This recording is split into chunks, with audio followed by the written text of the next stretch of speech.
ભારત માતા કી જય। બધા બે હાથ ઊંચા કરીને ભારત માતા કી જય।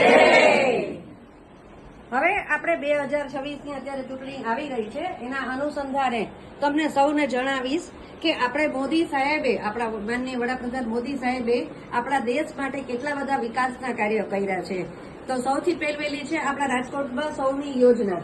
સૌની યોજનામાં આજે તમને ખબર હોય કે 35 વર્ષ 40 વર્ષ પહેલા પાણી નતું આવતું, પાણીના ટેન્કર આવતા હતા, તો આપણે બેડા લઈ લઈને આપણે રોડ ઉપર ભરવા જવું પડતું હતું, એટલે પાણીની કેટલી બધી તકલીફ હતી। અને જ્યારથી આપણે મોદી સાહેબ આવ્યા છે, જ્યારથી આપણે ભાજપની આપણી સરકાર આવી છે, ત્યારથી આપણા રાજકોટમાં પાણીની સુખ શાંતિ થઈ ગઈ છે। એમ કે પછી રાજકોટને કેટલી બધી ગિફ્ટ આપી છે તમને ખબર છે? આપણે મહિલાઓને કેટલી બધી ગિફ્ટ આપી છે, એમ કે મહિલાઓ જે માતાના ગર્ભમાં જયારે બાળક હોય ત્યારથી લઈને એને મેટર્નિટી લીવ, અને જ્યાં સુધી 21 વર્ષની દીકરી ન થાય ત્યારે એને કુંવરબાઈનું મામેરું, ઈ પણ યોજના છે, એ કુંવરબાઈનું મામેરુંની યોજના છે। એમ કે પછી એને મેટર્નિટી લીવ આપે છે। પછી સરકારી સ્કૂલોમાં 8 ધોરણ સુધી મફત શિક્ષણ એટલે એજ્યુકેશન લેવલે પણ આપણે મોદી સાહેબે આપણે બહેનોને મહિલાઓને ગિફ્ટ આપેલી છે। એમ કે ઈ ઉપરાંત દરેક વિધવા માતાઓ બહેનો ત્યક્તાઓ એ લોકોના ખાતામાં દર મહિને 1200 રૂપિયા જમા થાય છે, ઈ આપણા મોદી સાહેબે આપ્યું છે। અને આપણા રાજકોટને તો કેટલું બધું આપ્યું છે। તમે કોઈ કહેશો મને ભાઈમાંથી કે રાજકોટમાં આપણે નવું શું થયું અત્યારે છેલ્લા 5 વર્ષમાં?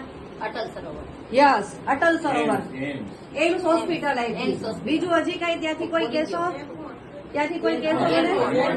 એરપોર્ટ, યસ, એરપોર્ટ, અને કેટલા બધા બ્રિજ બન્યા છે કે જેનાથી ટ્રાફિકની બધી જે આપણી જે બધી અગવડતાઓ પેલા પડતી છે, ટ્રાફિકની સમસ્યા, તો એ બધી દૂર થઈ છે કે કેટલા બધા બ્રિજ બન્યા છે, કેટલું બધું બન્યું છે। તો રાજકોટ, પહેલાનું રાજકોટ તમે જુઓ એના કરતા અત્યારનું રાજકોટ તમે જુઓ તો કેટલું બધું સુધરી ગયું છે, કેટલો વિકાસ પામ્યો છે, કેટલું બધું વિકાસના કાર્ય કર્યા છે। તો અત્યારે 2026 ની ચૂંટણીમાં અત્યારે આપણે મત કોને આપશું? ભાજપને। તો આપણા મોદી સાહેબનો આપણે સૌ આપણે આભાર માનશું, અને દરેક માતાઓ બહેનો તમે બધા મોદી સાહેબને આશીર્વાદ આપો છો ને 2027માં પાછા આપણા વડાપ્રધાન તરીકે મોદી સાહેબ આવવા જોઈએ ને? થેન્ક યુ, આભાર આપ સર્વેનો। ભારત માતા કી જય, વંદે માતરમ। આપ સૌનો આભાર મને શાંતિથી સાંભળી તે બદલ।